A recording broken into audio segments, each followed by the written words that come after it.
నిద్ర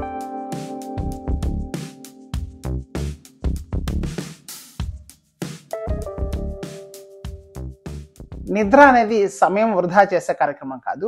ప్రకృతి నిద్రను ఒక సర్వైవల్ టూల్‌గా రూపొందించింది. అలాగే నిద్ర అనేది ఏదో యాదృచ్ఛికంగా జరిగేది కాదు. అది పలు రకాల హార్మోన్ల సమన్వయంతో పర్ఫెక్ట్‌గా రూపొందించిన ఒక అద్భుతమైన ఆర్కెస్ట్రా లాంటిది. మెలటోనిన్ అనే ఒక హార్మోను నిద్ర సమయం వచ్చింది అని శరీరానికి సూచిస్తుంది. అడినోసిన్ అనే ఒక హార్మోను అండ్ న్యూరో ట్రాన్స్మిటర్ నిద్ర ఒత్తిడిని పెంచుతుంది. గాబా అనే ఒక ఇన్హిబిటరీ న్యూరో ట్రాన్స్మిటర్ మెదడును శాంతపరుస్తుంది మరియు ఒత్తిడిని తగ్గిస్తుంది. సెరటోనిన్ అనే మోనోఎమైన్ న్యూరో ట్రాన్స్మిటర్ నిద్ర ప్రక్రియను ప్రారంభించడంలో సహాయపడుతుంది. కార్టిసోల్ అనే స్టెరాయిడ్ హార్మోన్ ఉదయం నిద్ర లేపుతుంది.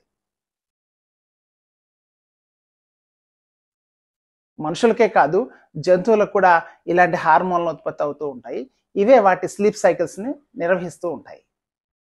డైర్నల్ యానిమల్స్ అయిన మనుషులు, పక్షులు, ఆవులు పగటిపూట చురుకైన జంతువులు. నాక్టరల్ యానిమల్స్ అయిన గుడ్లగూబలు, గబ్బిలాలు వంటివి రాత్రిపూట చురుకైన జంతువులు. మనం నిద్రపోకపోతే ఏం జరుగుతుందో చూద్దాం. నిద్రలేమి వల్ల కాన్సన్ట్రేషన్ తగ్గుతుంది, మూడ్ స్వింగ్స్ వస్తాయి, రోగ నిరోధక శక్తి బలహీనపడుతుంది, జ్ఞాపక శక్తి తగ్గుతుంది, ఒత్తిడి మరియు కోపం పెరుగుతుంది, బరువు పెరుగుతారు, మానసిక ఆరోగ్య సమస్యలు వస్తాయి, దీర్ఘకాలిక వ్యాధులు ప్రమాదం పెరుగుతుంది.